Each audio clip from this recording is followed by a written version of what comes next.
옛날에는요, 10년 전에는 제가 그런 생각이 있었어요. 그러니까 30대는 내가 정도전처럼 살고 40대는 내가 이성계처럼 살겠다. 내가 좋아하는 안경지사 김부겸이요, 김영춘, 김두관, 송영길 선배가 왔었던가 어떻게 모여가지고 우리의 다음번 대통령 선거에 다 나가서 전국정당을 만들자. 그렇게 얘기한 적이 있었어요. 근데 제가 10년의 세월을 이렇게 보니까 권력이라는 게요, 화살 같은 건데 처음에는 강렬해도 마지막에는 종이 한 장을 못 들더라고요. 어떤 자꾸 권력을 추구하면 또 어떤 반대자를 만들고 그래야 되는데, 근데 그거보다는 이 나라를 합치고 꿈을 만들고 그런 일을 나는 하고 싶어요. 공수처가 또 모든 검찰 개혁을 다 하는 거예요. 검찰 개혁이 이루어져야 된다는 거는 저는 불문가제일이라고 봅니다. 우리 한번 과거의 역사를 보면 권력을 가진 기관을 이용해서 통치를 하다가 그 스스로 권력기관이 권력이 되어서 국민 위에 군림한 적이 많습니다. 예를 들어볼까요? 과거 군인들을 이용해가지고 결국은 쿠데타를 했잖아요. 그래서 결국은 김영삼 대통령이 한화회를 없애면서 없어져 버렸단 말이에요. 그리고 저는 더 나아가서 저는 법원이 강해져야 된다고 봅니다. 요번에 국회의원들이 법관들한테 청탁했다가 전부 기소됐잖아요. 사법부가 훨씬 더 탄탄하고 강해져서 검찰을 또 한 번 하는 게 나는 이게 검찰 개혁에도 도움이 된다. 공수처는 시작일 뿐이다. 그러나 이 논란을 빨리 끝내자. 공수처 문제를 빨리 좀 종결하고 경제의 계절로 빨리 넘어가는 게 난 너무 절실한 문제라고 봐요. 이걸 빨리 국면을 넘어가야 된다. 국민들에게 너무 상처 주는 일이다. 네, 의원님, 트위터 간판인가요? 네. 거기에 아주 멋진 글이 있습니다. 물처럼 겸손하게, 산처럼 굳건하게. 어떤 의미로 쓰셨나요? 한 10년 동안 유랑 생활, 유배 생활 뭐 이런 걸 했잖아요. 근데 그걸 하면서 물처럼 살아야 되겠다. 물은 낮은 곳으로 흘러가고 또 물은 산을 만나면 돌아가고 웅덩이를 만나면 또 다 채워야 가는데 끝없이 흘러서 가니까 노무현 대통령이 또 옛날에 저한테 사행천 구비구비 흐르는 그 사진을 보여달라고 한 적이 또 기억도 나고, 네.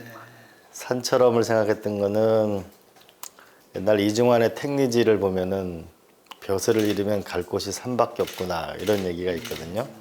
많은 산을 다녔죠. 그러니까 이 자연이 주는 에너지와 힘이 있더라고요. 그래서 바람은 산을 쓰러뜨리지 못한다. 산처럼 꿋꿋하게 살자. 그런 거 있죠. 그럼 지난 10년간 어떤 생활을 하셨는지 좀 궁금합니다. 10년 동안 그 중국에 한 2년 반? 그러니까 어느 날 이제 제가 새벽에 일어났는데 보니까 입안에 피가 하나가 더 있는 거예요. 그래서 왜 그런가 보니까 이걸 악물고 자니까 이게 이제 이가 깨져가지고 그래서 내가 여기서 이래가지고는 어렵겠다라고 생각해서 중국으로 갔죠. 중국 칭화대학교에 공공관리학원에 거기에 이제 방문학자죠. 개관 교수로 2년 반 있다가 이제 한국을 왔고, 한국에 와가지고는 우리나라 이제 그 중국에 있을 때는 중국의 최고 지도자들한테 강의를 했던 그분들이 보통 한 달 반 정도에 한 30명이 뭐 공부를 하거든요. 거기 나가 강의를 했던 사람들은 정말 중국 최고의 학자들이잖아요. 그 이제 시니어 한 명, 주니어 한 명 둘을 불러서 하는데, 그래서 거기에 나가 강의했던 분들을 전체 인터뷰를 해가지고 정말 진짜 그냥 박치기 하는 거죠. 제가 한국에서 온 누군데, 물론 인맥으로 간 경우도 있고. 그래서 그걸 인터뷰를 하면서 굉장히 많이 배우게 됐고, 그래서 이제 한국에 와가지고는 그 조순 부총리를 비롯해서 진보 보수를 막론해서 원로에게 묻다라고 하는 거를 1년간 그 인터뷰를 했고요. 이제 그 뒤에는 여시제라는 싱크탱크에서 한 5년 이상 세계의 흐름, 뭐 한반도의 미래, 뭐 이런 걸 공부하게 됐죠. 돌이켜보면은 지난 10년의 세월은 어떤 휴식이면서 재충전의 시간이었네요. 어떻게 평가하십니까? 뭐 제 스스로가 그 어쨌든 뭐 저희 정점이라면 정점, 뭐 나락이라면 나락까지 갔던 그 시기였으니까 저를 많이 되돌아보게 되는 시기였고, 또 뭐 역사책이나 뭐 공부를 많이 하는 시간이었다고 볼 수 있죠. 예. 특별히 지난 세월을 되돌아볼 때 가장 후회스러웠던 점은 그 노무현 대통령을 만들어야 되겠다고 결심한 게 제가 92년도 그러니까 92년도니까 27살, 8살쯤 되는 건가요? 그래서 한 10년간 정말 분투를 했는데 결국은 우리가 집권은 했지만은 집권하는 플랜 그리고 사람 응? 이런 부분에 준비가 부족했었다. 그런 생각을 많이 하게 됐죠. 예. 그래서 결국은 한국 사회 위기의 본질도 어떻게 보면 설계도 없이 집을 짓는 것 비슷한.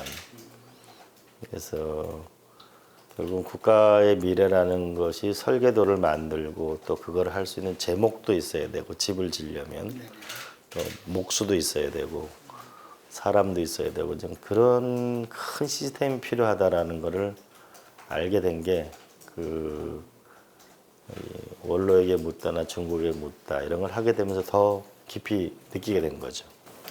그러면은 비교적 젊은 나이에 청와대 국정상황실장을 하셨고 뭐 국회의원, 도지사 많은 일을 하셨는데 가장 하이라이트였다고 생각하시는 분은 어떤 점입니까? 시기요? 네.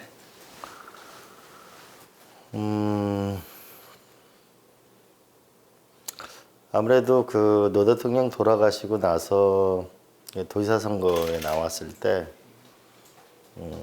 진짜 백척간대 위에서의 상황이었는데 도지사 일이 행정 일이 나한테는 좀 잘 맞는 것 같더라고요. 뭐 이렇게 이 사람들하고 싸우고 이러는 것보다는 뭔가 생산적인 일을 하는 게 내 성격에 상당히 맞다.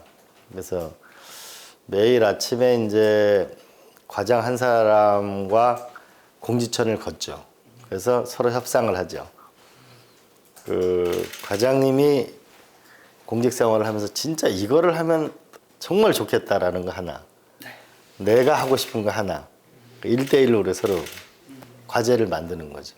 그래서 한 달 뒤에 이제 보고를 받는 거고, 아침은 이제 국장하고 먹죠. 그래서 또 국장하고 먹으면서 또 하나씩 서로 내가 하고 싶은 거, 본인이 정말 이 일을 하면 어떤 변화가 있을 건가. 이제 그렇게 하고, 처음에 도지사가 되니까 이게 도지사 간부회의라고 몇 사람만 회의를 하는 거. 그러니까 도지사 뜻이 뭔지도 잘 안 돼. 그래서 그거를 전체적으로 공개 방송을 했죠. 그렇게 되면서부터 이제 커뮤니케이션이 좋아지는 거죠. 그때 동계올림픽을 유치하러 또 다니고 이러면서 했던 게 좋았던 시절이죠. 얼굴에 화색이 확 돋니다. 그래서 이번에 국회에 들어오셔갖고 또 최근에 책을 내셨습니다. 책 제목이 매우 독특합니다. 그렇죠? 노무현이 옳았다. 어떤 의미의 제목입니까? 어디에서 시작할 것인가라는 생각을 많이 해봐요. 결국 이제 산업화 민주화 다음에 우리 대한민국이 어디로 가야 될까라는 부분에 대해서 우리가 합의가 굉장히 부족합니다. 그래서 어디일까라는 생각을 지난 10년 동안 많이 해봤는데 결국 노무현 대통령이 냈던 당시의 질문, 그 질문이 결국 하나는 어떻게 하면 서민들이 백없고 힘없는 사람들이 사람 대접을 받고 살아갈 건가라는 거예요. 첫 번째 질문. 두 번째 질문은 이 분열된 역사를 좀 끝내고 통합의 나라를 만들 수 없는 거냐. 세 번째로는 이 변방의 역사를 끝내고 좀 우리가 좀 당당한 나라가 될 수는 없는 거냐. 또 하나는 지역 균형 발전. 돈과 사람은 전부 서울로 몰려가고 이 지방은 이제 면 따니는 애 하나 낳을 수 없는 이런 나라가 돼서 되겠느냐. 또 하나는 노무현 대통령이 독특한 것인데 기술이 결국 세상을 바꾼다. 기술. 그래서 이 기술과 정보 혁신 이런 걸 상당히 몰두했던 것이 이제 당시 노무현 대통령 시대적 정신인데 한번 돌이켜 보면은 이 하나하나 좀 살펴보면 서민들은 과거 80년대는 자기가 중산층이라고 생각하는 사람이 60%가 넘었거든요. 지금 거의 20, 30%밖에 안 되는 거죠. 그 다음에 변방의 역사. 그때 균형자론을 냈었을 때 다들 비웃고 했지만은 미중의 파고가 중국이 이렇게 빠르게 올라올 줄 누가 알았겠어요. 미중 사이의 생존 문제는 더 중요한 문제가 돼버린 거죠. 지역 균형 발전 이미 50%가 넘어서 이미 난리가 나버리고 있잖아요. 그 다음에 기술이라는 게 우리가 2000년도에 노무현 대통령이 앞으로 대통령이 어떤 지향점을 가져야 될까 컨설팅을 했을 때 2000년도에 디지털 경제 리더였어요. 노무현 대통령이 이지원 시스템을 짤 때 다들 뭐냐면 한가한 대통령이 어떻고 이런 얘기 했죠. 그러나 그 이후에 우리가 디지털 혁명을 계속했으면은 우리가 다른 나라가 됐겠죠. 예, 그런 걸로 보았을 때 노무현 대통령이 했던 그 많은 당시에 덜렸던 질문이 훨씬 더 현재 우리의 해결 과제로 마지막 봉화마을에 가셨을 때는 인간은 더 행복하게 살아야 되는 거 아니냐. 과연 성장이라는 게 뭐냐. 그래서 유러피안 드림을 상당히 보신 거고 생태주의라는 거에 천착하잖아요. 인간과 자연이 어떻게 공존하고 살아갈 건가. 저는 그때 노무현 대통령이 했던 질문들이 지금 훨씬 더 크게 현실로 오고 있는 거 아닌가 싶죠. 그래서 그 문제를 풀어나가 보자. 그래서 저는 그 문제를 푸는 작은 단초를 책으로 낸 거고 더 많은 분들이 문제를 같이 이 시대적 문제를 풀어갈 때 한반도의 운명을 바꾸는 데 도움이 되지 않을까 그런 생각이죠. 그 책 보면 먼저 처음에 봉착하는 문제가 386, 586 문제입니다. 이미 한 시대의 시대적 중심이었는데 이미 이른바 꼰대라는 얘기를 듣는 나이가 됐는데 본인도 거기에 속하시는 그렇죠. 그렇죠. 예. 시대적으로는. 그럼요. 예. 어떻게 해결해야 됩니까? 이 386 꼰대 시비를. 결국은 이거겠죠. 제가 아는 20대가 이렇게 얘기하더라고요. 제가 83학번이에요.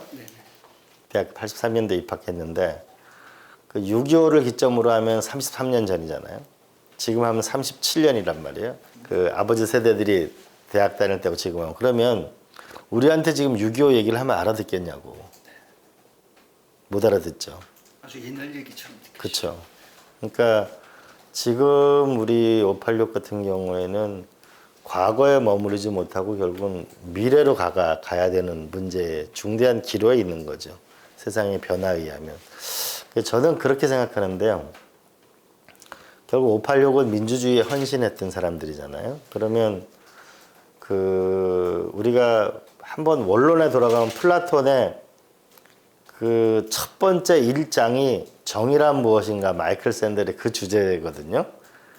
근데 제가 플라톤과 소크라테스라는 그리스 정치사나 이거를 역사를 많이 보니까 이제 소크라테스가 스승인데 재판에 처해진단 말이에요. 그때 당시 배심원 제도예요. 그래가지고 1차 심판에서는 무죄 유죄가 갈립니다. 근데 2심에서는 사형 정도가 압도적으로 나옵니다. 그러니까 무죄 중에서 사형을 선도하는 거죠. 그러면서 이제 그 신변의 위협을 느끼는 이제 플라톤이 이제 이집트로 도망을 가는데 그때 유명한 질문을 남깁니다. 다수는 진리일까?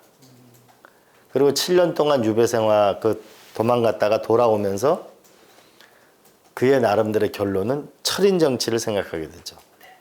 그리고 노예 석방 자금을 노예한테 잡혀갔는데 노예 석방 자금을 갔는데 풀어줘서 돈이 남았을 거 아니에요. 그 가지고 결국은 그리스 아카데미를 만들었는데 그게 그의 제자들이 오늘날 서양의 기원을 만든 거죠. 그럼 이 세 가지를 보면 지금 586이 해야 될 게 딱 세 가지다. 하나는 다수가 진리가 될 수 있는 구조. 그러면은 디지털 시대에 맞도록 지금 우리가 청와대 청원 게시판을 하지 않습니까? 그보다 훨씬 더 정교하게 국회에다가 청원을 하면 지금 대한민국 국민은 입법 발의권이 없습니다.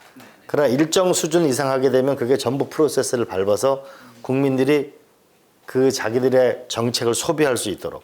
왜 그러냐면 국회의원은 300명인데 지금 직업 개수가 2만 1000개거든요. 2만 1000개의 직업을 가지고 계신 분들이 한 개씩만 해도 2만 1000개의 법인데 처리할 방법이 없잖아요. 그러니까 온라인으로 진화되는 미래를 열어야 된다. 집정민주주의를. 두 번째는 결국은 이 지혜의 정치, 철인 정치인데 이거는 결국은 여야가 공존하는 통합의 정치일 수밖에 없다. 세 번째로는 아카데미를 만들어서 제자를 키웠잖아요. 과거 우리 삼김, 김영사, YSDJ 전부 당시에 몇십 살 어린 386 운동권들을 학생회장들을 전부 영입했던 거 아니에요?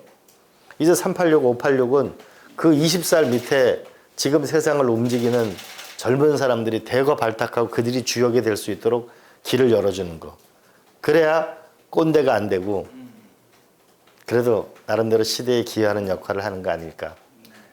지금 말씀하신 것 중에 이른바 전문 정치인 양성의 필요성을 말씀하셨습니다. 지금 우리나라는 어느 날 갑자기 인기 있는 사람이 국회의원 되기도 하고 뭐 이제 표를 많이 얻어가는 데인데 사실 정치와 인기하고는 좀 별 문제인 것 같습니다. 그러한 어떤 롤모델이 있습니까? 정치인 양성을 하는. 그거는 그 세 가지가 있는 것 같습니다. 하나는 미국 같은 경우에는 싱크탱크죠. 네네. 싱크탱크에서 국가 정책을 연구하다가 야당이 되면 그때부터 본격적으로 공부를 하죠. 싱크탱크들이. 네네. 예를 들어서 이제 공화당이 집권을 했다. 그럼 브리킹스 연구소는 바빠지죠. 왜냐하면 다시 집권을 연구해야 되니까. 그러면서 거기서 싱크탱크에서 결국은 사람들을 발굴하고 정부에 갔다 오면 다시 또 대학이나 싱크탱크로 돌아가서 이게 미국 시스템이고 중국 시스템은 대학교를 졸업하고 나면 이제 중국에는 당안이라는 게 있거든요. 당안. 이 사람의 모든 발달 성장 과정 이걸 이제 관리하죠. 그래서 이 학생이 상당히 우수하구나라고 하면은 발탁하죠. 발탁해서 잘 사는 동네, 못 사는 동네. 그 다음에 기획부서, 현장부서, 중앙과 지방. 이걸 6개를 돌아다니면서 매 순간 평가받아야 되고 단계별로 중앙단계에서 교육을 받아야 되고 그래가지고 결국 이 8천만 명 중에서 한 40만 명이 시작해가지고 4만 명으로 2천 명으로 결국 7명으로 좁혀지는 그 시스템이 되어 있죠. 싱가포르 같은 경우에는 당원이 몇만 명 안 되거든요. 근데 철저한 훈련을 하죠. 그런 부분이 저는 이 세 나라 다 모두 다 장점이 있다고 보는데 그런 걸로 보면 우리나라로 보면은 이 싱크탱크 역량이 굉장히 강화돼야 될 게 우리들이 가야 될 길이고요. 거의 싱크탱크가 없지 않습니까?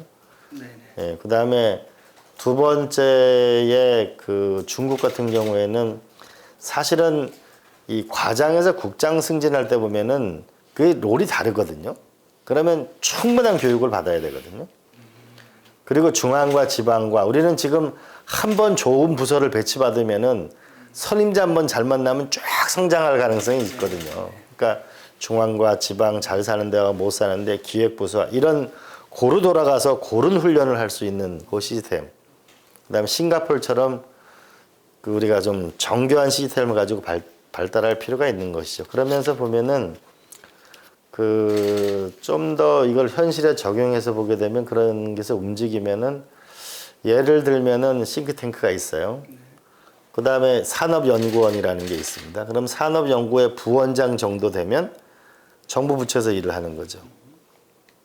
그리고 나중에 차관 정도 지나면 산업연구원장도 되고 그 다음 국회 전문위원하고도 교류하고 국회의원은 정무차관 정도를 한 2번 하게 되면 장관이 되고 이런 구조를 가져가 전체 이 두뇌 역량을 극대화해서 실무 역량과 두뇌 역량을 극대화하는 그런 구조가 돼야 아마 한국 사회가 안정화될 거라고 봅니다.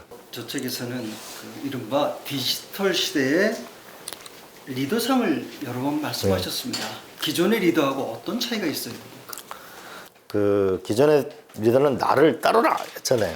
근데 이번에 트럼프 대통령이 보니까 이 트위터 상에 나를 따르라 라고 했는데 그것이 갖고 있는 열광성도 있지만 위험성이 얼마나 큰 건지 알게 됐잖아요.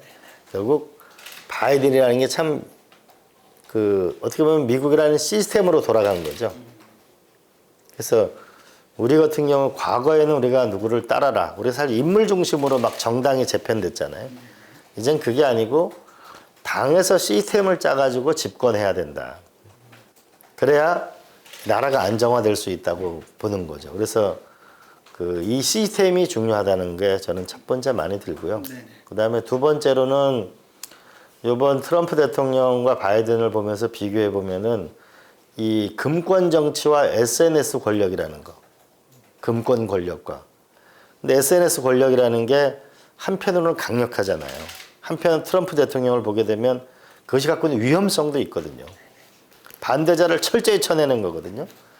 그런데 제가 몇 년 전에 굉장히 감동을 받았는데 이집트의 이 카이로의 혁명을 이룬 젊은 친구가 내가 카이로다라는 걸 만들어서 이제 고발해서 이집트 혁명을 이끈 친구가 테드에 이런 말을 해놨죠. 이 SNS라는 게 무엇을 무너뜨리기에는 공격하기에는 굉장히 효과적이지만 합의를 이뤄서 무엇을 건설하는 데는 굉장히 어려움이 있다. 그래서 자기가 SNS를 자제한다. 이런 얘기를 했는데 우리가 보다 디지털 시대에 갖는 게 SNS 없이 살 수는 없죠. 그러나 이 SNS가 보다 더 다양성과 포용성과 더 진화된 미래를 만들 수 있는 시스템을 만들 때가 그걸 만약 만들면 새로운 나라가 되는 거죠. 그러기 위해서는 뭐 디지털에 대해서 정치 주자들이 많이 공부를 해야 될 것 같은데 현실적으로 어떻습니까? 공부도 하고 시스템도 필요하죠. 저는 이렇게 우리가 기술을 많이 안다는 것보다는 전 디지털의 정신이라고 보는데요. 결국은 디지털의 정신 같은 경우는 과거에는 내가 몰래 연구해가지고 그래서 시장에 탁 내가지고 독점적 지위를 가지고 내가 부자가 되는 거였잖아요. 근데 과거 MS와 리눅스 모델을 보면 리눅스는 오픈소스잖아요. 요새는 오픈하잖아요. 오픈소스를 만들어가지고 많은 사람들이 그걸 활용해서 자기가 앱이라는 형태로 자기 진화를 꾀하는 거 아니에요? 지금 같은 경우에는 오히려 뭐 우리가 마치 정치의 안드로이드 같은 걸 만들어야지. 예? 그렇게 해서 오픈소스를 공개하고 함께 노력해가지고 사회를 진화시키는 거. 전 그런 시스템이 필요하다고 봐서. 그래서 국회의장이 되셨을 때 제가 이 청와대 청원 게시판보다 훨씬 더 진화된 시스템이 필요하다고 말씀을 드렸고 제가 제안서도 드린 게 있고요. 그건 국회 시스템이고 이 정치지도 자체가 이제는 짠 하고 나타나는 게 아니고 오픈소스를 두고 서로 함께 진화하는 거죠. 이 세상에 천재는 없다. 그러니까 제가 이 책을 쓴 것도 제가 노무현 대통령 가깝고 뭐 이걸 전유물 이런 게 아니고 그 문제를 우리가 시대를 함께 풀어보자. 내가 생각하는 솔루션은 약간 이런 게 있다. 함께 풀어보자. 이런 생각인 거죠. 노무현 대통령도 마찬가지고 이 의원님도 책에서 교육의 문제를 굉장히 강조했습니다. 미래에 특히 디지털 교육의 강화를 말씀하셨는데 어떤 방법이 있을까요? 교육 부분은 제가 노 대통령 두 가지를 말씀드릴게요. 노 대통령은 처음 만났는데요. 제가 이제 나는 왜 독재 정권이 피곤이 되었는가라는 걸 보면 이렇게 되어 있습니다. 어느 날 이제 학비는 떨어지고 학교 교실에서 자는데 날이 추운 거죠. 그래서 워낙 이를 꽉 물고 자가지고 이가 아파가지고 며칠 동안 밥을 못 먹었대요. 그때 엄마한테 편지를 썼다는 거죠. 왜 나를 낳았냐고 이 고생시키려면. 그게 평생 마음의 아픔으로 남았다는 거죠. 그리고 또 부일 장학금으로 학교를 다닌 거잖아요.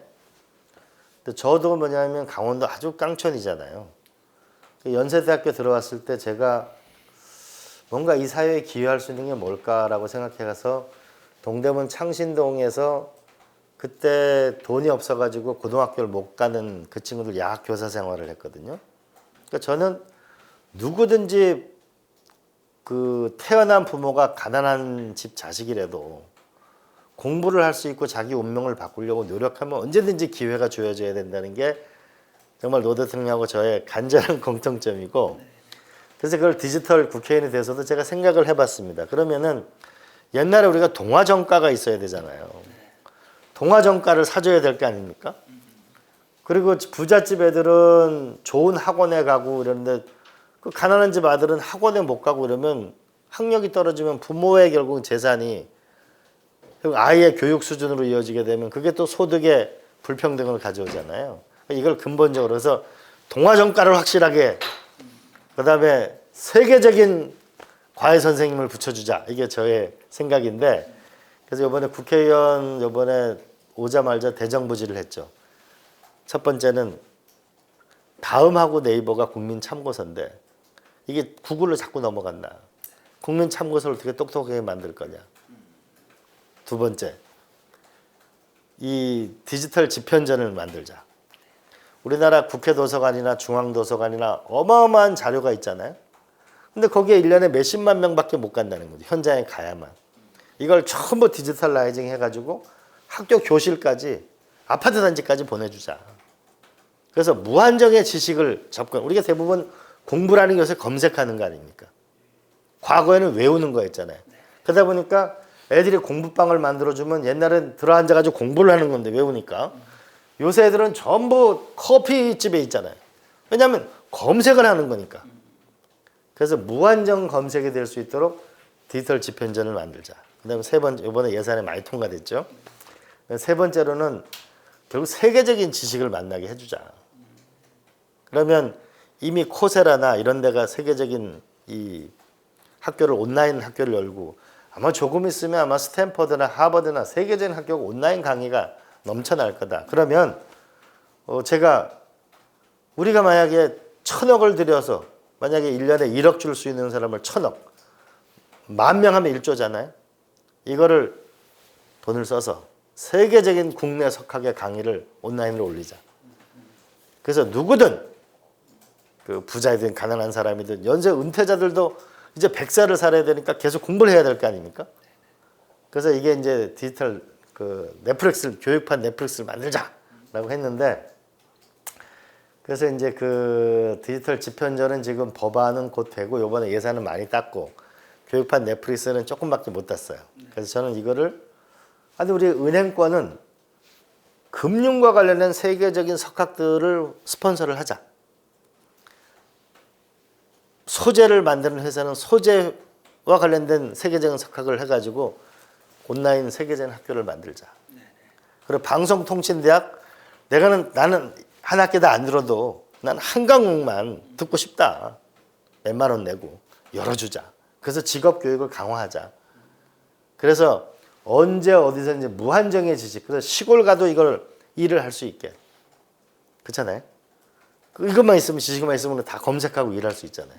그런 세상을 열자고 했고 이번 제가 대정부질의 첫 번째 하니까 무슨 삼성 국회 놓고 도지사까지 한 사람이 무슨 대정부질의까지 하냐고. 근데 그때 문제 제기해서 이번에 예산안까지 이제 가고 있죠. 저는 여기에 꼭 성공하고 싶어요. 왜냐하면 이제 외우는 대한민국은 여태까지 대한민국을 끌고 왔지만 이제 질문하는 대한민국을, 그게 미래를 만드는 창조자가 된다. 질문을 하려면 알아야 질문을 할 거 아니에요. 알기 위해서 많은 돈을 들여서는 곤란하다. 그래서 저는 이거를 우리가 성공시킨 다음에 베트남, 인도네시아 저 가난한 나라에 전부 5대1을 하자. 교육 5대1을 대대적으로 해서 한국이 그냥 물건만 수출만 해서 먹고 사는 나라가 아니고 존경받는 나라의 길을 확실하게 가자. 이게 제가 교육에 대한 생각이죠. 혁신도시 2.0의 개념을 또 말씀하셨습니다. 어떤 개념이죠? 이제 프랑스가 거기도 이제 점점 이제 파리가 대략 20% 미만이거든요. 수도 집중률이. 근데 우리는 전부 수도권에 모여 있으니까 정말 시골은 말라 비틀어지가 하잖아요. 당시 그래서 그 프랑스가 한 게 공공기관을 지방 이전한다. 두 번째, 그 모두가 좋아하는 파리 대학을 1, 2, 3, 4, 5, 6, 7, 8 대학으로 쫙 한다.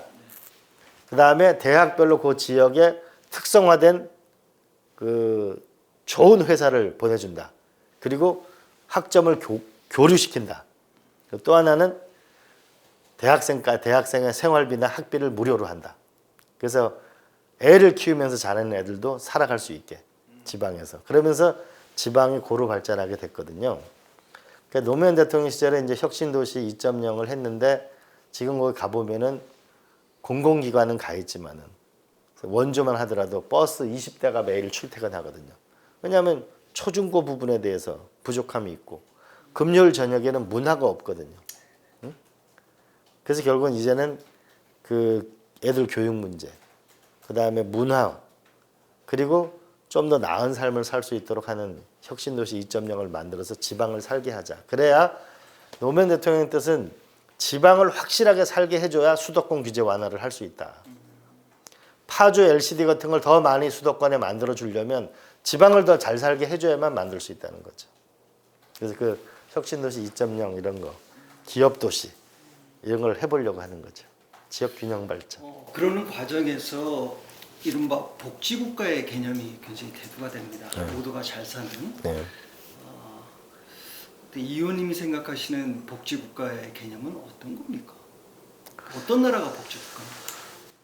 그 소득은 안정적이고 비용이 적은 나라, 그리고 공동체가 정신이 살아있는 나라, 이거라고 보는데요. 왜 이런 생각을 하게 됐냐면은 이 디지털 시대가 진화되고 나면은 직업과 소득이 불안정합니다. 그렇잖아요. 그런데 수명 100세 시대 인간이 나온 겁니다. 그런데 우리는 지금 대도시라는 고비용 사회에 살고 있습니다. 불가능한 거죠. 그럼 이거를 뭔가 살아가는 새로운 방식을 찾아야 된다. 그러면은 소득이 어느 정도 있어야 되죠. 그다음 두 번째로는 저비용 사회가 나와야 되는 거죠. 그래서 주거, 교육, 의료, 문화, 이게 저비용 사회가 나와야 된다는 거. 저는 이 저비용 사회를 미래 도시로 보는 거고. 그다음에 전 세계 모든 나라를 보니까 이 공동체가 튼튼한 나라일수록 수명도 길고 행복도도 높더라는 거죠. 좋은 관계. 하버드에서 지난 70년간 연구를 해보니까 도대체 인간이 행복하게 사는 게 무엇인가라고 보니까 제일 중요한 요소가 좋은 관계라는 거죠. 그래서 좋은 관계가 있는 이 사회 도시를 만드는 거. 그래서 결국은 이 소득과 그다음에 저비용 사회, 교육, 주거, 교육, 의료, 문화가 상당히 플랫폼화 될 거다. 왜 그러냐면 이제 집에서 일하는 시간이 많잖아요. 그래서 아파트에 나오면 일도 하고 영화도 보고 애도 보고 어려움이 없도록. 근데 그게 쌓여야 되는 거죠. 그래야 살아갈 수 있는 거죠. 그리고 우리가 과거는 지금은 맞벌이 부부가 아이 맡기면 다 뭐 돈이 어마어마하게 내야 되잖아요. 그러니까 열심히 돈을 벌어도 모이는 게 없어요. 근데 만약 이것이 우리가 옆에 아파트 단지가 누가 사는지도 모르잖아요. 그게 아니고 우리가 내 집 아이를 그 저기 B동 어머니가 봐주면 나는 나중에 저희 가서 영어를 가르쳐야지. 이렇게 해서 뭐냐면 소위 사회적 도토리를 통해서 공동체를 강화하면서 비용을 떨어뜨리는 그런 새로운 삶의 방식을 만들어내야만 우리는 이 수명 100세 시대 인간이 디지털 시대에 살아갈 수 있다고 저는 생각합니다. 조금 현실적인 문제를 한번 짚어보겠습니다. 이제 10년 만에 국회에 오셨는데 분위기가 많이 바뀌었죠. 그렇죠. 특히 최근에는 이른바 친문과 반문, 비문 간의 대결이 심화되어 있습니다. 어떤 시선으로 보고 계십니까? 그러니까 노무현 대통령이 당선되셨을 때 그때 노사모하고 첫 번째 모임을 했습니다. 노무현 대통령이 이렇게 말해요. 자, 이제 여러분 이제 돼지저금통도 모으고 그래서 저를 대통령을 만들으신데 이제 앞으로 뭘 하시려고 그래요? 라고 하니까 정말 누구도 약속하지도 않았는데 견제. 깜짝 놀랐어요. 근데 그 견제라는 게 어떻게 보면은 이쪽 내부에 상당한 그 뒤에 노 대통령이 겪는 걸 보면서 이게 내부에 너무 분열이 있어서는 안 되겠다. 그래서 이거를 그 문재인 대통령을 지키고 결속해야 되겠다. 앙샹리즘으로 과거로 회귀해서는 안 돼야 되겠다. 이런 것이 상당한 컨센서스가 생긴 게 과거와 다른 점 같아요. 그런 강인함 같은 게 생긴 건 있죠. 그러나 지금 이렇게 보면 우리가 이제 한 180석이 됐는데 지금은 또 시대가 변화돼서 소위 내 안에 내가 너무 많은 거죠. 노래 가사처럼. 그래서 1인 10색 사회로 진화하고 있기 때문에 난 좀 더 포용성을 가지고 좀 더 다양성을 흡수하는 쪽으로 더 에너지가 함께 진화하면 대한민국 사회가 훨씬 더 좋아지지 않을까 싶어요. 근데 현실적으로 어떻게 그런 게 가능할까요? 결국 그거 같아요.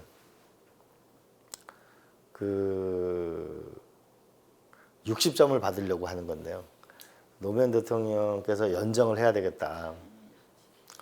나는 대통령이 돼 보니까 내가 하고 싶은 일을 다 못한다. 난 내가 하고 싶은 일을 60%만 하려도 하고 싶다. 야당이 도와줘야 된다. 난 60점짜리, 난 60%만 하고 싶다. 그러니까 자기 생각대로 다 세상이 안 되는 거죠. 난 그때 그러면서 우리가 연정을 반대하니까 적이 사라진 민주주의라는 일주일 뒤에 또 모이라고 그랬어요. 그때 나눠주셨어.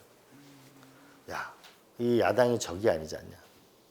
그리고 나는 성공한 대통령이 되고 싶다니까. 난 그 말씀이 그 당시에 내가 반대했거든요. 결국은 그게 뭐 정치에서 가능하겠습니까? 연정을. 네. 연정이 뭐 가능하겠습니까 그거? 에이, 정치판이 어떤데 살벌한데. 노 대통령이 처음에 그래 반대하니까 다음 주 일주일 뒤에 또 불러가지고 책을 나눠주면서 난 60점짜리가 되고 싶다. 난 그때는 그걸 그렇게 깊이 몰랐어요. 근데 내가 돌이켜 보니까 그 말이 얼마나 절실했는가를 알 수 있고요. 그 다음에 또 하나는 이 시간이 지나서 보니까 꿈이 큰 사람은 양보할 줄 아는 사람이다. 우리가 회사를 100% 자기 회사를 가지면은 간섭은 덜 받죠. 그러나 그게 세계적인 기업이 되려면 상장을 해야죠. 주주가 많아져야죠. 그러면 이미 그건 자기 회사는 아닌 거죠. 사회회사가 되는 거죠. 그러면서 근자의 정치를 보면서 제가 동물의 왕국 이런 거 보는 걸 좋아하는데 가뭄이 들면 시냇가에서 사냥을 하지 않는다. 동물들도. 만약에 생각해 보세요. 이게 지금 가뭄이 들었는데 지금 저기 냇가에서 사자가 지키고 있다가 물 먹으러 온 걸 다 잡아먹으면은 사냥은 쉽지만 공동체가 유지될 리가 없잖아요. 지금 어떻게 보면 우리는 코로나라는 이 절체절명에 의해 이미 우리가 재난지원금 포함해서 이미 70조 원을 썼어요. 이제 더 쓰기도 그렇잖아요. 그럼 뭔가 이 코로나를 극복하기 위해서 이만한 위기가 어디 있어요? 그리고 우리나라 국민으로 보니까 이만한 또 기회가 어디 있어요? 우리가 정말 이게 치료제하고 백신이 나왔기 때문에 이제 정말 검사하고 전 세계 가장 빠른 검사 그리고 치료제를 투입해가지고 만약에 세계 최초로 크린 국가를 선언할 수 있다면 난 이거는 대한민국을 완전 새로운 나라로 간다고 보거든요. 이제는 빨리 우리가 지금 논란이 되고 있는 문제를 공수처 문제를 빨리 좀 종결하고 빨리 이거 그 크린 국가로 가는 거. 이 경제의 계절로 빨리 넘어가는 게 난 너무 절실한 문제라고 봐요. 그건 강렬한 절실함에서 나는 시작돼야 되는 거 아니냐. 그런 차원에서 보면은 최근에 이른바 법무부와 검찰의 갈등, 뭐 좀 좁게 얘기하자면은 추미애 장관과 윤석열 검찰총장과의 갈등이 계속되고 있고 모든 이슈의 중심이 되어 있습니다. 저는 오늘 내일 이제 공수처 법이 통과될 것 같은데요. 빨리 통과됐으면 좋겠어요. 빨리 통과돼서 공수처가 또 모든 검찰 개혁을 다 하는 거예요. 검찰 개혁이 이루어져야 된다는 것은 저는 불문가제일이라고 봅니다. 우리 한번 과거의 역사를 보면 권력을 가진 기관을 이용해서 통치를 하다가 그 스스로 권력기관이 권력이 되어서 국민 위에 군림한 적이 많습니다. 예를 들어 볼까요? 과거 군인들을 이용해 가지고 결국은 쿠데타를 했잖아요. 그래서 결국은 김영삼 대통령이 하나회를 없애면서 없어져 버렸단 말이에요. 국정원은 과거 안기부는 수많은 사람들을 조사하고 감옥 보내고 그러다가 결국은 김영삼 대통령 시절에 대선 자금 쓰다 남은 거를 국정원 금고에다 갖다 넣고 국정원 댓글을 결국 하면서 결국 국정원이 이제 국민의 국정원으로 오게 된 거죠. 국세청 결국 옛날에 그 정치적으로 야당 지도자를 지지한 사람들 국세 세무조사하고 그러다 결국 이해창 대표 시절에 결국은 국세청을 이용해 가지고 정치자금 갖다가 결국 국세청도 이제 세풍 사건이죠. 그거를 결국 이제 국세청도 국민의 품에 온 거죠. 이제 검찰 하나 남은 거죠. 이제 이번에 공수처 통과하고 그리고 저는 더 나아가서 삼권 분립의 시대가 좀 확실하게 나왔으면 좋겠다. 그리고 사실 저는 법원이 강해져야 된다고 봅니다. 이번에 국회의원들이 그 법관들한테 청탁했다가 전부 기소됐잖아요. 우리가 지금 1심의 무죄율이 0.8%인데 미국하고 영국 보면 10%, 15%입니다. 그래서 공판 중심주의를 강화하고 사법부가 훨씬 더 탄탄하고 강해져서 그렇게 해서 검찰을 또 한 번 하는 게 나는 이게 검찰 개혁에도 도움이 된다. 공수처는 시작일 뿐이다. 그러나 이 논란을 빨리 끝내자. 그래서 오늘 내일 법안을 빨리 통과시키고 그렇게 해서 이 논란을 종식하면서 빨리 저는 다음 단계로 넘어갔으면 좋겠어요. 그러니까 이른바 검사들의 검난 성명서를 발표하고 그랬습니다. 어떻게 보십니까? 이 문제가 사실은 국회가 빨리 풀었었어야 됐어요. 지난 20대 국회에서 공수처 법안이 통과됐으면 이거를 빨리 처리를 했어야 될 거 아니에요. 근데 그게 장기화되다 보니까 결국은 이런 문제가 길어지게 된 거니까 이번 오늘 내일에 저는 이거를 빨리 마무리 졌으면 좋겠습니다. 정말 매일 하루하루가 힘든 그리고 벌써 70조라는 혈세를 써는 게 있는데 이걸 빨리 국면을 넘어가야 된다. 국민들에게 너무 상처 주는 일이다. 최근에 큰 이슈 중에 하나가 부동산 문제입니다. 네. 이른바 젊은이들이 네. 영끌이 해도 포기하게 되는 어디 묘안을 갖고 계십니까? 묘안이랄 건 없고요. 이건 이제 국회의원 되고 나서 부동산법 통과되고 나서부터 바로 스터디 모임을 했습니다. 부동산 문제에 대해서. 제 답이 답이 맞다 이렇게 말씀드릴 수는 없습니다만은 세 가지 결론에 이르렀습니다. 하나는 이 부동산 흑역사더라고요. 끝없이 경제 변동에 따라서 이게 오르락내리락하는. 그래서 노태우 정부 시절에는 김종인 청와대 경제수석이었죠. 그땐 냉각기, 비업무용 부동산을 매각해라.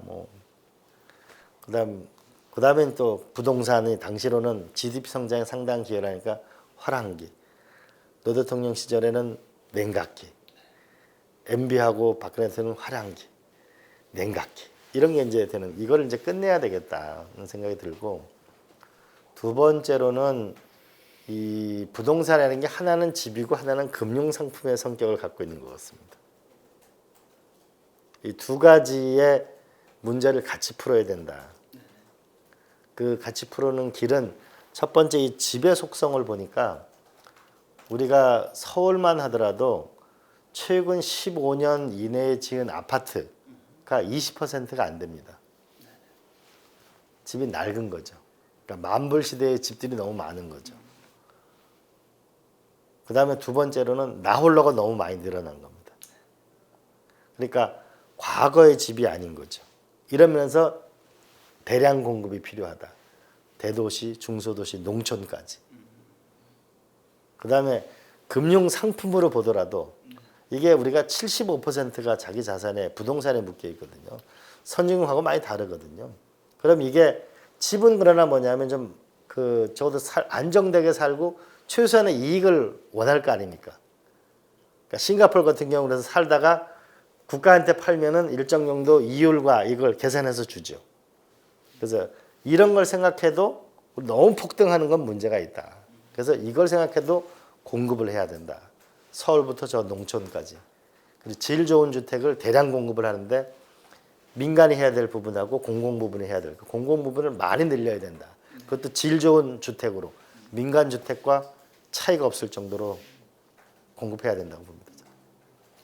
그리고 또 하나는 아까 저비용사를 디지털 시대에 맞는 주택을 공급해야 돼. 단순 주택 공급의 시대는 끝났다 이제. 아파트 단지면 그 안에 나가면 어린이집, 유치원, 경로당, 공부하는데 일하는 데가 다 복합화되어 있어야 된다. 그래야만 비용을 떨어뜨릴 수 있고 건강한 공동체가 만날 수 있다는 거죠. 그래서 이런 형태의 미래형 행복 플랫폼을 제공하자는 게 제 생각이고 그럼 돈이 많이 들 거 아니냐? 그럼 두 가지 방법이 있는데 하나는 여태까지 용적률은요. 이렇게 높이 짓고 하는 거는 사실 누가 많이 따내는가에 달려 있는데 이제 예를 들어서 15층까지 지을 수 있는데 유아원, 유치원, 교육시설 일하는 데가 패키지로 돼 있으면은 그 민간업자한테 아니 25층까지 짓게 해주자. 그래서 비용을 떨어뜨리자. 그리고 또 하나는 지금 국민연금 등 우리가 국가가 갖고 있는 돈이 1970조쯤 되거든요. 해외 부동산에 우리가 150조를 썼거든요. 지금 사들이는데 여기에 돈을 좀 집어넣자. 그래가지고 이제 임대주택 들어오면은 별로 안 좋은 주택이 들어오니까 반대하는 게 아니고 임대주택인지 아닌지 알 수 없도록 똑같은 집에 우리가 좀 행복하게 살자. 이 집 때문에 애들이 초등학교 다닐 때 쟤는 무슨 동에 살고 이제 그렇게 그 시대는 이제 옛날이다. 3만 불 시대에 맞게 살자. 이렇게 하는 거죠. 이런 거죠. 지금 4D가 많은데 4D 타세요. 나는 지금 소나타를 타고 싶다니까. 소나타를 타게. 그러니까 질 좋은 주택을 공급을 하는데 단순 주택이 아니고 이제 복합형. 왜냐하면 지금 보면 50대에 정년하는 사람들이 좀 많아요. 일을 해야 될 거 아니에요. 근데 고비용에서 지금 모든 스마트 오피스에 가서 일하세요. 스마트 오피스가 없는데 위워크는 너무 비싸잖아요. 그래서 저비용사의 플랫폼을 만들자. 코로나19로 시작된 글로벌 팬데믹 시대에 대한민국이라는 이 조그만 나라가 창조적인 새로운 국가가 될 수 있다고 말씀을 하셨는데 어디에 근거를 두고 말씀하셨죠? 그 첫 번째로는 제가 이제 학교에서 가르치는 게 세계 흥망서거든요. 어떤 나라가 흥하고 어떤 나라가 망하는가랑 항상 위기 뒤에는 새로운 세력이 탄생합니다. 근데 이게 팬데믹이 전 세계 동일한 시험 문제가 난 거잖아요. 동일한 시험 문제가 났는데 지금 미국, 유럽 어마어마하잖아요. 근데 전 세계 사재기를 안 하는 국민이 어디 있어요? 우리가 위기를 넘어가잖아요, 보면. 그런 면에서 이 코로나 방역을 잘하는 게 경제죠. 근데 우리가 지금 치료제가 나온 거잖아요. 물론 결과를 더 지켜봐야 되겠지만. 그러니까 셀트리온에서 이제 치료제를 해서 지금 이제 이상을 마치고 이제 식약처에 신청해 놓은 상태죠. 그러면은 저는 이제 다른 나라에서는 백신이 나왔고 이 얼마나 빠른 시일 내에 검사하고 치료제와 백신을 투입해 가지고 크린 국가를 만드는가 여부가 그거가 아마 전 세계 우리가 1등으로 달성하면 아마 세계 다른 나라가 될 겁니다. 지금도 백신 이 생산을 지금 삼성바이오에 지금 미어 터지게 오거든요. 그게 우리의 브랜드를 확실하게 높여줄 거다. 왜냐하면 인간의 생명을 가장 선진적으로 다룰 수 있는 나라라는 그 가치는 이루 말할 수 없는 거 아니에요? 그러니까 이거를 난 빠른 시일 내에 이뤄내자. 두 번째로 5G망을 과거 김대중 대통령 시절에 IT 테스트 베드 국가가 된다 그래서 그때 통신망을 깔았고 노 대통령이 3G를 깔았거든요. 그래서 IT 테스트 베드 국가의 기반을 다졌거든요. 그때 진대재 정보통신부 장관이 되면 더 탄력을 받았죠. 전 세계에서 5G망을 3년 내에 온 국가를 다 깔 수 있는 나라는 우리나라밖에 없습니다. 그러면 5G망을 빠른 시일 내에 우리가 이 한반도에 전역에 깔게 되면 한반도는 디지털 시대의 테스트 베드 국가가 됩니다. 이게 디지털로서 확실한 진화를 이루는 거죠. 그다음 세 번째로는 우리가 반기문 총장이 얘기하신 대로 진짜 기후 악당 국가거든요. 근데 바이든 대통령이 당선되고 나서 기후 새로운 에너지로 가야 되는 대전환점이 필요한 거죠. 이 부분에 우리가 진화를 난 빠른 속도로 이뤄낼 수 있을 거라고 봅니다. 그러면 결국은 우리는 이 디지털과 그린이라는 과정하고 방역을 겪으면서 방역을 이겨내면 바이오 영역에서 생명과학에서 대한민국 여태까지 반도체를 빼놓고 또 하나의 거대한 산업이 하나 나온다고 봅니다. 왜냐하면 수명 100세 시대가 나왔기 때문에 생명산업만큼 거대한 산업은 없거든요. 부가가치가 높고. 그러면 존경심과 더불어서 올 거다. 근데 제가 더 주목하고 있는 거는 보통 이번에 나오는 BTS나 블랙핑크나 그 다음에 그 무신사나 스타일란다나 이런 제가 벤처기업에 동향 연구를 많이 해보거든요. 동향 연구를 많이 해보는데 보통 일반적으로 경제학으로 보면 처음에 무역이 발달해요. 그 다음에 제조업이 발달합니다. 이때쯤 문화가 들어옵니다. 우리가 옛날 그 코끼리밥솥 이런 거 들어올 때 일본 만화 들어오듯이 그다음에 막 미국에 그 냉장고 들어올 때 우리 미국 영화 들어오고. 근데 지금은 봉준호 감독이나 이런 걸 보게 되면 문화가 먼저 앞서 나가요. 그 다음에 최종적으로 발현되는 게 금융과 문화가 오거든요. 그럼 이런 문화 부분이 발달하게 된다면 조만간 어떻게 될 거냐면은 제조업에서 디자인이 강해질 겁니다. 삼성 지금 휴대폰이 애플에서 좀 약한 게 하나가 소프트웨어고 하나가 디자인이거든요. 성능 면에서는 뭐 뒤질 게 없거든요. 근데 디자인 영역이 굉장히 한국의 제조업을 업그레이드하게 될 거다. 부가가치가 올라가는 거죠. 그렇게 되면서 저는 한국이 새로운 뭐냐면 문명의 주인공이 될 가능성이 많다. 그리고 결정적으로 우리의 장점은 동양과 서양을 융합할 수 있는 능력입니다. 지금 점점 더 아시아 경제가 커져 나가잖아요. 그러니까 버트란트 러셀이 그런 얘기를 했는데 동양과 서양을 융합하는 자가 세계 문명의 새로운 주인공이 될 거라고 했는데 아시아가 점점 커져 가잖아요. 근데 지금 보면은 제가 전 세계 최대 수출 상품이 온돌이라고 제가 장난삼아 얘기하는데 이제 서양 사람들이 양탄자 거의 안 쓰고 온돌 쓰잖아요. 근데 동양 사회를 이해하는 기독교를 성경책을 믿고 따르는 사람이 몇 천만 명 한반도에 있는 거잖아요. 한문을 알잖아요. 그리고 아시아를 알잖아요. 우리가 일본, 중국의 기독교를 믿는 사람 얼마 안 되잖아요. 동양과 서양을 가치로 융합하고 기술로 선도할 수 있는 새로운 지평이 열리는 게 한반도일 수 있다고 보는 거죠. 자신감을 갖자. 네. 이른바 때를 기다리는 정치는 비겁한 정치라는 글을 그렇죠. 노무현 대통령이 하셨다고 하고 저 책 서문에 쓰셨습니다. 때를 안 기다린다는 얘기인데 그건 어떤 의미로 쓰시는 그 거예요? 시대에 하고 싶은 일을 해야 된다 이런 거죠. 그러니까 몸을 사리지 마라. 네. 몸을 사리지 말고 그 열심히 당시의 주요 과제에 주요 모순에 도전하라 이런 얘기죠. 너 아니고도 정치할 사람 많으니까 시대의 과제에 도전하라. 몸 사리지 말고. 그게 노무현 대통령의 뜻이죠. 네, 그런 차원에서 이른바 정책을 현실로 바꾸는 게 정치고 그러한 정치를 본인이 직접 하시고 싶다고 말씀하셨습니다. 네. 그 얘기는 현재 하고 있는 정치보다 좀 더 큰 정치를 한다는 의미입니까? 어떤 의미로 봐야 될까요? 지금은 제가 이제 10년 만에 왔으니까 이제 정치 초년생이잖아요. 그래서 지난 몇 개월은 정책을 만드는 일에 주력한 거죠.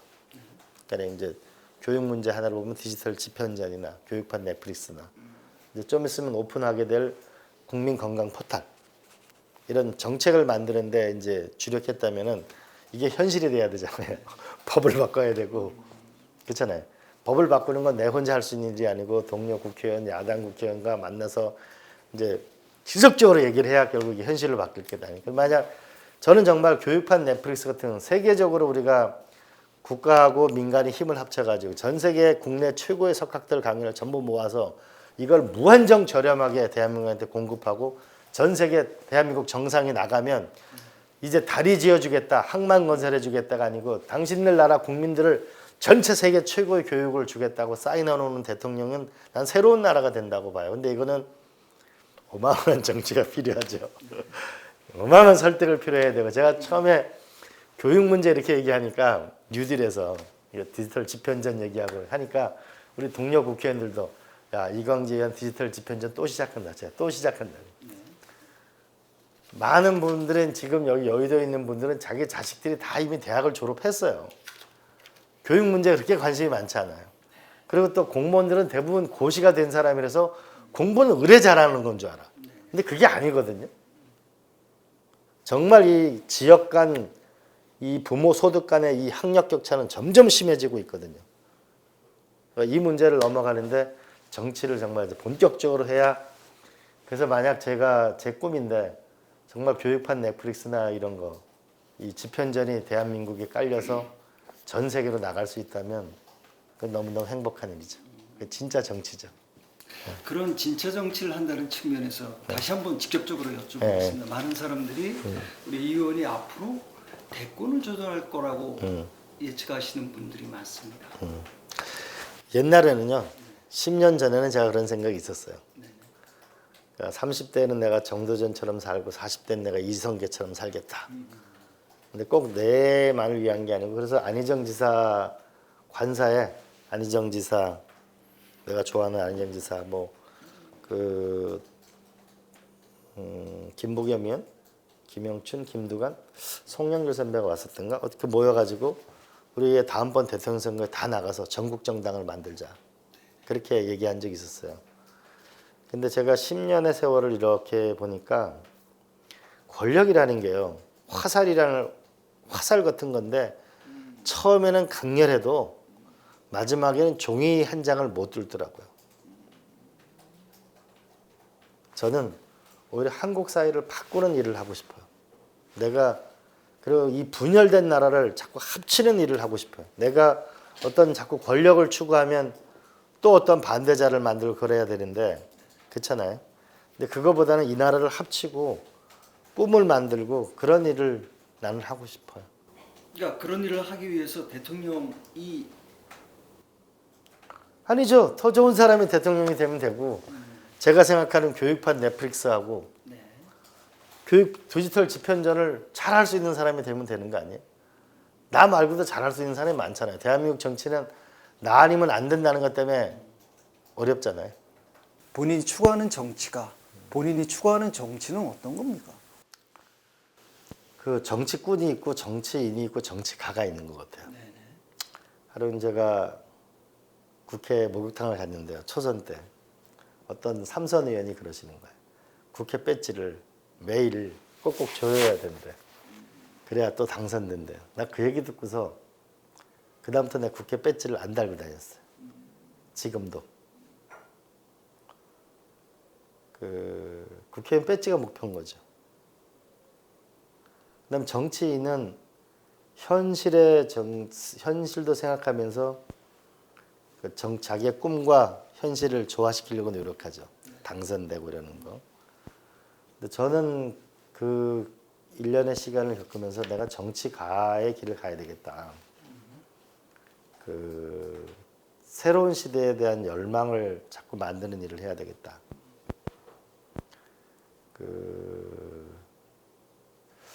결국 무엇이 세상을 움직이는 근본적 힘인가라고 보면 생각의 힘이라는 생각에 그전에는 노무현 대통령을 만들어야 되게 생각할 때는 권력의 힘이라는 걸 생각했어요.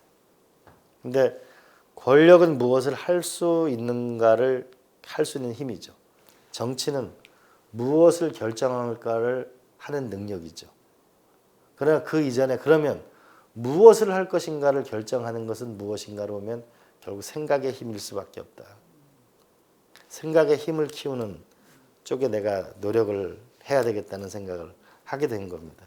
그래서 권력이라는 것이 이게 어떻게 보면 칼날 위에 있는 꿀을 빨아먹는 거다. 이게 그 제가 청와대 그만둘 때 쓴 변인데요.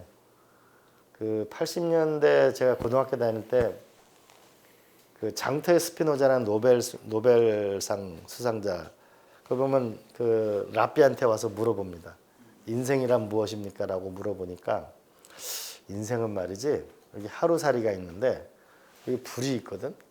그러면 너무 불에 가까이 가면 타 죽고 멀리 가면 얼어 죽어. 이 사이에 왔다 갔다 방황하면서 사는 게 인생이거든. 그런 표현을 제가 고등학교 때 본 적이 있었는데 그 과정을 전체적으로 보면서 내가 어떤 자리나 권력을 추구하는 것보다는 생각의 힘을 만들어서 이 기여하는 쪽이 나는 참 중요하겠다라는 생각을 나는 많이 합니다. 또 하나는 저는 구체적인 걸 좋아하는데 꿈은 크게 꾸지만은 굉장히 현실적이어야 된다. 그러니까 제가 경로당을 이렇게 다녀보면은 할아버지 할머니들이 이렇게 반창고를 데일밴드를 붙이신 분이 그렇게 많은 거예요. 왜 요새는 바느질도 없는데 왜 저 데일밴드를 많이 붙이셨을까? 그러다가 나중에 이거 왜 이러신 거예요? 보니까 손톱깎이가 있는데 이게 눈이 나쁘니까 시력이 나쁘니까 손톱깎다가 밑을 파가 자꾸 그러는 거예요. 그래서 제가 도지사 되고 나서 제일 먼저 한 게 강원도 전체 경로당에 돋보기가 달린 그래서 내가 이게 어떻게 손톱깎이 중에 어떻게 돋보기가 달려가지고 손톱을 밑을 파는 거 없나? 그 조사시키니까 그런 거 파는 물건이 있더라고요. 근데 강원도 경로당에 다 했어요. 그러니까 손톱깎이에 돋보기가 달려 달렸어요. 있는 거. 그러니까 저는 그 사람을 사랑하는 거를 그게 모든 정치의 근본이라고 봐요.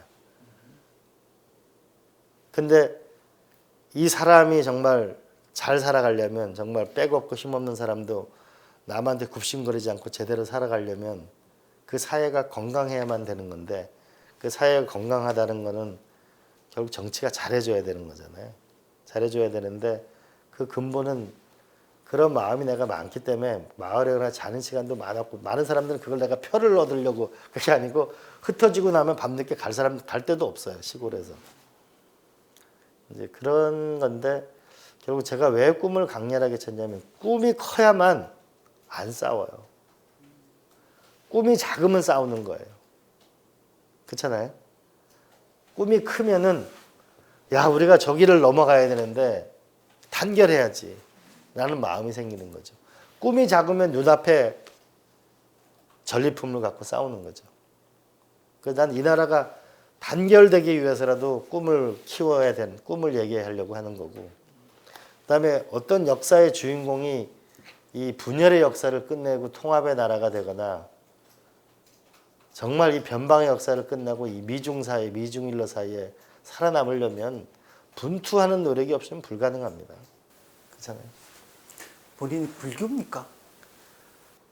아니 중학교 다닐 때는 그 원주에 있는 천주교의 그 봉산동 성당에 다녔어요. 그래서 그때 중학교 다닐 때 정말 우리나라의 제야의 정말 상징이라는 분들은 거의 다 만났죠. 많은 분들 뭐 김지아 선생님, 박경래 선생님 당시 그 70년대 김수환 추기경이 이제 그 강론하신 거를 테이프로 듣고 그랬죠. 그때 되면 이제 박정희 정권에 대해서 막 말씀하신 그게 이제 중학교 때는 그 성당에 다녔었어. 성당에 다니다가 그 뒤에는 이제 어려운 시절에 많이 봤던 거는 그래서 잠언과 시편을 많이 봤고 게다가 이제 그 정치를 시작하게 된 계기는 제가 어느 산에 절에를 갔는데 절에 가서 한 20일 동안 정말 이렇게 스님들하고 이 낙엽이 많은 산을 이제 매일 걸었어요. 매일 걷다가 이제 제가 올라간다 그러니까 그 지지 스님이 그 나를 좀 보고 가라고 그래서 그러니까 아니 그 미국 유학을 가지 말고 여기서 한번 정치를 해보지 그러냐고. 그래서 시작을 했어요. 그래서 불교하고 인연을 맺어서 또 제가 산에 가니까 절이 많더라고요. 그러니까 어려운 시절에 불교도 참 도움이 되고 잠언과 시편도 도움이 되고 그러니까 저는 불교에 가깝다고 생각하는데 불교가 저를 신자라고 생각할지 그건 알 수 없어요. 혹시 본명은 있으신가요? 없어요 그런 거. 예.